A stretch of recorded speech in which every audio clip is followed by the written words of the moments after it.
ஓம் விக்னேஸ்வரா போற்றி, ஓம் நவக்கர நேரலை போற்றி. சிம்மராசி நேர்களுக்கு வணக்கம். சிம்மராசி காலப்புரட்சி சக்கரத்தின் 5ஆம் இடம், பஞ்சமஸ்தானம், சூரியனின் ஆட்சி வீடு. ராசிநாதன் நல்ல நிலைமையில் இருக்கிறாருங்க. 11ஆம் இடத்துல 16ஆம் தேதி வரைக்கும் நல்ல நிலைமையில் இருக்கிறாரு. அதாவது ஆடி மாதம் வரைக்கும். ஆடி 1ஆம் தேதி உங்கள் ராசிக்கு 12ஆம் இடத்துக்கு வந்துடுவார். ஓகே, இப்போ சிம்மராசிக்கு குருமங்கள யோகம் அருமையாக இருக்குது. குருமங்கள யோகம் உங்கள் ராசிக்கு உருவாகுது. ராசிக்கு 10ஆம் இடத்துல தசமஸ்தானத்தில் குருமங்கள யோகம், செவ்வாயும் குருவும் சேர்ந்து குருமங்கள யோகம். 10ஆம் இடத்துல செவ்வாய் வருது, நல்ல அமைப்பு தான். தசம அங்காரன்னு சொல்லுவாங்க. அதனால் செவ்வாய் உங்கள் ராசிக்கு நல்ல ஒரு பலனை கொடுக்க போகிறார். 10ஆம் இடத்துலேருந்து குருவோடு சேர்ந்து சுபிட்சம் மாறாரு. செவ்வாயோடைய கெட்ட காரியங்கள்லாம் குறையும். செவ்வாய் ஒரு பாவகிரகம் தான். இருந்தாலும் சிம்ம ராசிக்கு அவர் 4, 9 கூடியவர், சுகஸ்தானாதிபதி, பாக்கியஸ்தானாதிபதி. தாய் தப்பனை பற்றி பேசுகிறதுக்குன்னா செவ்வாயை தான் பார்க்கணும் சிம்மராசினியர்களுக்கு. ஏன்னா செவ்வாய் தான் தாய் தப்பனை பற்றி உள்ள உறவை கொடுக்குறவர் அவர் தான். வீடு, மனை, இடம், தொட்ட காரியம் தொடங்குறது, காரிய அனுகூலம், வெற்றி எல்லாத்துக்குமே செவ்வாய் தான் வருவார் சிம்மராசிக்கு. ராஜயோகாதிபதி. இப்போ ராஜயோகாதிபதி உங்கள் ராசியோட பஞ்சமாதிபதியோட சேர்ந்து குருமங்கள யோகம்னு ஒரு யோகத்தை கொடுக்குறாரு. நல்ல விதமாக பார்க்கப்படுகிறது. இப்போ சார் அப்படின்னு பார்த்தோம்னா 8ஆம் தேதியிலிருந்து ஜூலை 8லேருந்து ஆகஸ்ட் 21 வரைக்கும் இந்த யோகம் உங்கள் ராசிக்கு 10ஆம் இடத்துல நடக்கு. நல்ல விதமாக பார்க்கப்படுகிறது. 10ஆம் இடம் ஒரு கர்மஸ்தானம், தொழில் ஸ்தானத்தில் நடக்கிறனால தொழில் மிக சிறப்பாக இருக்கும். தொழில் முனைவோர்களுக்கு நல்ல விதமாக பார்க்கப்படுகிறது. செவ்வாய் சகோதரகாரகன். 10ஆம் இடத்துல இருக்கிறது நல்ல அமைப்பு தான். சகோதர வழியில் நல்ல ஒரு ஏற்றம் இருக்கும். பொதுவாக செவ்வாய் 10ஆம் இடத்துல குருவோடு சேர்ந்து இருக்குது. குருமங்கள யோகம் கூடுதல் சிறப்பு தான். நல்லா இருப்பீங்க, ஆள் பலசாலியாக இருப்பீங்க, தைரியமாக இருப்பீங்க, துணிச்சல் இருக்கும், காரிய சாதனை இருக்கும், தொட்ட காரியம் தொடங்கும், காரிய அனுகூலம் இருக்கும், நல்ல ஹார்ட் ஒர்க் பண்ணுவீங்க, தேவைக்கு எல்லாமே கிடைக்கும், சுறுசுறுப்பாக இருப்பீங்க. அதான் பெரிய விஷயம். சரியா? சுறுசுறுப்பு அதிகமாக இருக்கும். கோயில்களும் போயிட்டு வருவீங்க, வீட்டுக்கு எல்லா தேவையான வேலைகளும் பார்ப்பீங்க, சொத்து பத்து செய்கிறதுக்கு நல்ல ஒரு காலகட்டமாக இருக்கும்.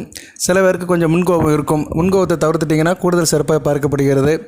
புதுசாக தொழில் தொடங்கணும்னா தொடங்கலாம் நீங்கள். சரியா நேர்களே? நல்ல விதமாக பார்க்கப்படுகிறது. செவ்வாய் நல்ல நிலைமையில் இருக்கிறாரு. 4 கூடையவன் நல்ல நிலைமையில் இருக்கிறதுனால தாயாரோட அன்பு இருக்கும், தாய்வழி உறவுகள் நல்லா இருக்கும். சிம்மராசியில் விவசாயம் பண்ணுறவங்களுக்கு சிறப்பான காலகட்டமாக பார்க்கப்படுகிறது. விவசாய வேளாண் வெளிநாடு மக்களுக்கு நல்ல விதமாக இருக்கிறது.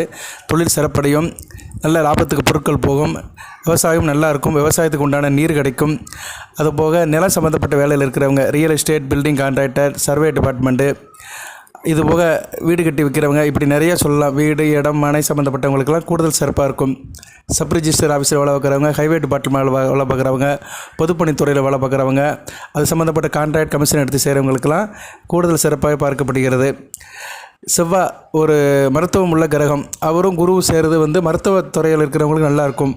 மருத்துவத்துறையில் 10ஆம் இடம் சம்மந்தப்பட்டிருக்கனால அந்த தொழில் சம்மந்தப்பட்டு நல்லாயிருக்கும். ஃபார்மசி வச்சுருக்கிறவங்க, மருத்துவத்துறை சம்மந்தப்பட்ட வேலையில் இருக்கிறவங்களுக்கு கூடுதல் சிறப்பை தரும். அறுவை சிகிச்சை டாக்டரும் நல்லா தான் இருப்பாங்க. இந்த செவ்வாய் ரத்த சம்மந்தப்பட்ட கிரகம். அதனால் இந்த அறுவை சிகிச்சை டாக்டர்களுக்கு நல்ல ஒரு காலகட்டமாக பார்க்கப்படுகிறது. 10ஆம் இடம் தொழிலாக இருக்கிறதுனால டீ ஷாப், காஃபி ஷாப் வச்சுக்கிறவங்களுக்கும் நல்ல விதமாக பார்க்கப்படுகிறது. மட்டன் ஷாப், கால்நடை வச்சு பராமரிக்கிறவங்க, இவங்களுக்கு நல்லாயிருக்கும். ஏன்னா செவ்வாய் கால்நடைக்கு உள்ள ஒரு கிரகம் தான். அதனால் அந்த கால்நடை வளர்ப்பு நல்லபடியாக பார்க்கப்படுகிறது. ராசிக்கு 12ஆம் இடம் வளர்க்குது. உங்கள் ராசிக்கு விரயஸ்தானம் வளர்க்குது. சுக்கிரன் புதன் வராங்க. கொஞ்சம் செலவுகள் இருக்க தான் செய்யும். உத்தியோகத்துக்கு போகிறவங்களுக்கு நல்ல ஒரு காலகட்டமாக பார்க்கப்படுகிறது. உத்தியோகம் இந்த காலகட்டத்தில் நல்லாயிருக்கும். ஜூலை மாதம் முழுக்க சிம்ம ராசியில் உத்தியோகம் பண்ணுறவங்களுக்கு மிகச்சிறப்பாக இருக்கும். உத்தியோக ஸ்தானம் வளர்த்து இருக்கிறது கூடுதல் சிறப்பு தான்.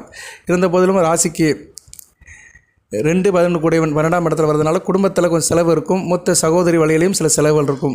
குறிப்பாக மூத்த சகோதரி வழியில் கொஞ்சம் செலவுகளை நீங்கள் தவிர்க்க முடியாது, செலவுகள் இருக்கும்.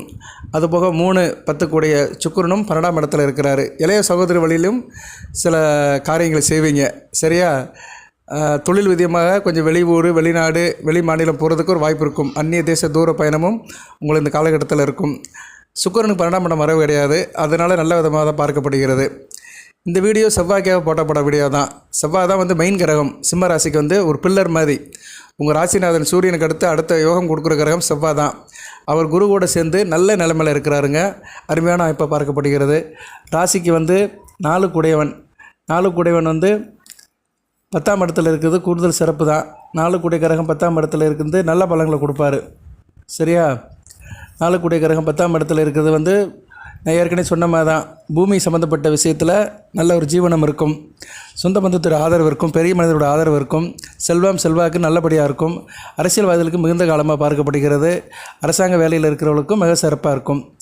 அதுபோல் ராசிக்கு 9 கூடியவன் 10ஆம் இடத்துல நல்ல யோக நிலையில் இருக்கிறது அரசு வேலையில் இருக்கிறவங்களுக்கு நல்ல ஒரு கிரெடிட் இருக்கும். அரசு வேலையில் உயர் பதவியில் இருக்கிறவங்களுக்கு மிகச்சிறப்பாக இருக்கும்.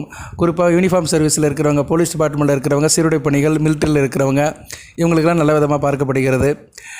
யூனிஃபார்ம் சர்வீஸ்னு நிறைய சொல்லலாம். ப்ரைவேட்டில் செக்யூரிட்டி வேலைக்கும் நல்லா தான் இருக்கும்.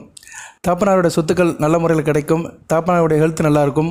கோயில் குளத்துக்கெல்லாம் போயிட்டு வருவீங்க. தெய்வீக வழிபாடு நல்லபடியாக இருக்கும். சொந்த பந்தம் நட்புலாம் மிகச்சிறப்பாக பார்க்கப்படுகிறது. செவ்வாய் வஞ்சகமற்றே கொடுப்பாரு. ஏன்னா தசம அங்காரகனாக 10ஆம் இடத்துல நல்ல நிலைமையில் இருக்கிறாரு. ஓகே, அப்படியே கூடுதலாக பார்த்தோம்னா இந்த குருமங்கள யோகம் சிம்ம ராசிக்கு கூடுதல் சிறப்பை கொடுக்குதுங்க. 21/8 வரைக்கும் நடக்குது. சரியா? 21/8ங்கிறது ஆகஸ்ட் 21/8 கிட்டத்தட்ட ஆவணி மாதத்துக்கு போயிடும். சரியா? நேரில் ஆவணி மாதம் 4ஆம் தேதி 5ஆம் தேதி வரைக்கும் நடக்கும். அது தமிழ் டேட் இருக்கட்டும், நம்ம இங்கிலீஷ் டேட்லேயே பார்ப்போம். 8/7 to 21/8. வேலை மற்றும் வியாபாரத்தில் இருக்கிறவங்களுக்கு நல்ல ஒரு முன்னேற்றம் இருக்கும். வேலை தேடிட்டு இருக்கிறவங்களுக்கு இந்த காலகட்டத்தில் நல்ல வேலை கிடைக்கும். அதனால் மனசோர்வு அடையாதீங்க, வேலையை தேடுங்க. சரியா? வேலை தேடுறதுக்கு இந்த காலம் உகந்ததாக இருக்கும். இந்த ஜூலை மாதமே ஆரம்பிச்சிருங்க, வேலையை தேடுங்க, எஃபெக்ட் போடுங்க. எஃபெக்ட் போடலைன்னா உங்களுக்கு எதுவும் கிடைக்காது. ஏன்னா ராசிக்கு 10ஆம் இடமும் 6ஆம் இடம் வலுப்புறது. 6ஆம் இடத்தை புதனும் சுக்கிரனும் 2 இயற்கை சுபர்கள் நல்ல நிலைமையில் பார்க்குறாங்க. இது நல்ல விதமாக பார்க்கப்படுகிறது. அதனால் உத்தியோகஸ்தர்களுக்கு நல்ல விதமாக இருக்கும். உத்தியோகம் கிடைக்கிறதுக்கு இந்த மாதம் உயர்ந்த மாதமாக இருக்குது, ஜூலை மாதம். அதனால் சிம்மராசினியர்களுக்கு என்ன கேட்டுக்கிறேன்னா, வேலை இல்லாமல் வீட்டில் இருக்கிறீங்கன்னா வேலையை தேடுங்க. அலைஞ்சல் தெரிஞ்சு கொஞ்சம் ரிஸ்க் எடுத்திங்கன்னா நல்லபடியாக வேலை கிடைக்கும். தொழில் பண்ணுறவங்களுக்கு நல்லபடியாக இருக்கும். தொழில் முதலீட்டாளருக்கு நல்ல லாபம் கிடைக்கும். கையில் நல்ல நிதிநிலை நல்லா இருக்கும். கையில் காசு பணம் இருக்கும். வேலை பார்க்குற இடத்துல ஒரு மதிப்பு மரியாதை இருக்கும். சரியா?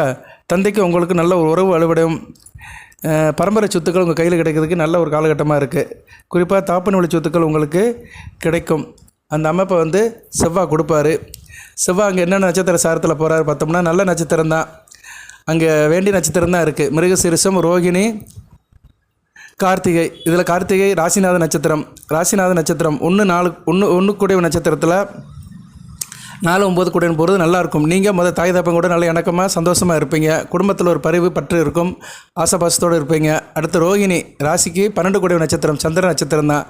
அதில் 4, 9 கூடிய போகிறதுனால தாப்பன் கூட சேர்ந்து தாய் தப்பம் கூட சேர்ந்து எங்கேயாச்சும் டூர் பிக்னிக்னு போயிட்டு வருவீங்க. சந்திரன் இனிமேல் வளர்பிறை சந்திரன் தான். வர அமாவாசைக்கங்கிட்ட வளர்பிறை சந்திரனாக இருக்கிறதுனால வருங்காலம் வசந்த காலமாகவே பார்க்கப்படுகிறது. அதுவும் சந்திர சாரத்தில் செவ்வாய் போகிறது, குருவோடு சேர்ந்து போகிறது சந்திரமங்கல யோகம் கூடுதல் சிறப்பாக இருக்கும். ஆட்சி பெற்ற குருவோடு சேர்ந்து அவர் சந்திர சாரத்தில் போகிறது மிகச்சிறப்பாக இருக்கும். சிம்மராசிக்கு வேண்டிய கிரகம் தான் சந்திரன். ஏன்னா சூரியனோட மித்திரன் தான் சந்திரன். அதனால் சிம்மராசிக்கு இந்த ஜூலை மாதம் மிகச்சிறப்பாக இருக்குங்க. சரியா? சிம்மராசி நல்ல ஒரு லெவலுக்கு உயரப்போகுது. சரியா? உச்சம் தொடும். ஜனன ஜாதகத்தில் தசாபுத்தி நல்லா நடக்கணும் உங்களுக்கு. சரியா? இப்போதைக்கு தசாபுத்தி மகம், பூரம், உத்திரம், குரு தசை நடக்கிறவங்களுக்கு கூடுதல் சிறப்பாக இருக்கும். குரு தசையில் செவ்வாய் புத்தி நடக்கிறவங்களுக்கு மிகச்சிறந்த காலகட்டமாகவே பார்க்கப்படுகிறது. சில பேருக்கு செவ்வாய் தசை நடக்கிறது வாய்ப்பு இருக்குமா அப்படின்னு பார்த்தோம்னா, பூர நட்சத்திரத்தை பிறந்தவங்களுக்கு செவ்வாய் தசை வரும். சுக்கிர திசை, சந்திர திசை, சுக்கிர திசை, சூரிய திசை, சந்திர திசை, செவ்வாய் திசை. ஆமாம், செவ்வாய் திசை நடக்கிறவங்களும் நல்லாயிருக்கும். ஆரம்ப கட்டத்தில் கொஞ்சம் வயசில் இருக்கிறவங்களுக்கு செவ்வாய் திசை நடக்கிறவங்களுக்கும் நல்லாயிருக்கும். ஸோ செவ்வாய் திசை, குரு திசை நடக்கிறவங்களுக்கு நல்லாயிருக்கும் சிம்ம ராசியில். சரியா? வயதுக்கு ஏற்ற மாதிரி பலன்கள் கிடைக்கும்.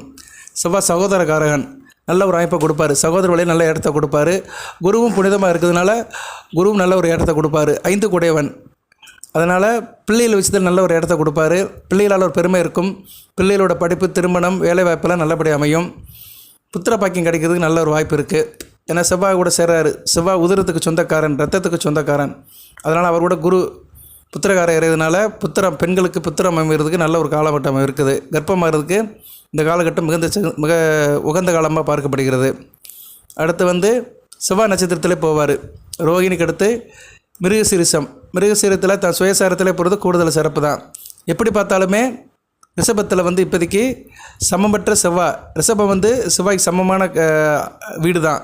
ஏன்னா சுக்கிரனின் வீடு. அதனால் அது ஒரு நல்ல விதமாக தான் பார்க்கப்படுது. செவ்வாய் பகம பரல சமப்பற்று தான் வேண்டிய நண்பர் கூட குருவோடு சேர்ந்து சூரிய, சந்திர, செவ்வாய் சாரத்தில் போகிறது அருமையான அமைப்பு. இப்படிப்பட்ட அமைப்பு வந்து வருஷம் முழுதாக நடக்கும். 1.5 வருஷத்துக்கு ஒரு தடவை தான் நடக்கும். சரியா? ஏன்னா குரு ஒரு வருஷத்துக்கு ஒரு தடவை வீடு மாறுவார். செவ்வாய் வந்து 1.5 வருஷத்துக்கு ஒரு தடவை தான் ஒரு ராசிக்கு வருவார். ஏன்னா ஒரு ராசியில் 1.5 மாதம் இருப்பார். அதனால் 1.5 வருஷத்துக்கு ஒரு தடவை தான் அவர் வந்து ஒரு ராசிக்கு வருவார். அதனால் 18 மாதங்கள் கழித்து இந்த நிகழ்வு நடக்குது, ரிஷபத்தில் நடக்குது. ஸோ ரிஷபத்தில் நடக்கிறதுக்கும் இது வந்து 18 வருஷத்துக்கு ஒரு தடவை தான் நடக்கும். ஏன்னா ரிஷபத்தில் இந்த நிகழ்வு நடக்கிறதுக்கு, ஏன்னா ரிஷபத்துக்கு குரு ஒரு சுற்றி வருது 12 வருஷம் ஆயிரும், செவ்வாய் சுற்றி வருது 1.5 மாதம் ஆயிரும். ஸோ அப்படி கணக்கு பண்ணி பார்க்கும்போது இந்த நிகழ்வு ரிஷபத்தில் நடக்கிறதுக்கு கிட்டத்தட்ட உங்கள் ராசிக்கு 10ஆம் இடத்துல செவ்வாயும் குருவும் சேர்ந்து வர்றதுக்கு வந்து ஒரு 18 வருடம் ஆயிரும். சரியா? இது ரொம்ப ரேராக தான் நடக்கும். ராசிக்கு 10ஆம் இடம் வந்து செவ்வாய்க்கு ரொம்ப பிடித்த இடம். தசம அங்காரகன். அவர் சிம்மத்துக்கு வந்து 10ஆம் இடத்துல குருவோடு சேர்ந்து ஒரு நல்ல அமைப்புக்கு வருது. 18 ஆண்டுகளுக்கு நடக்கிற ஒரு அபூர்வ நிகழ்வாக தான் பார்க்கப்படுகிறது. இன்னும் எல்லா நேரமே குருவும் செவ்வாயும் 10ஆம் இடத்துல சேர மாட்டாங்க, அது ரேரு தான்.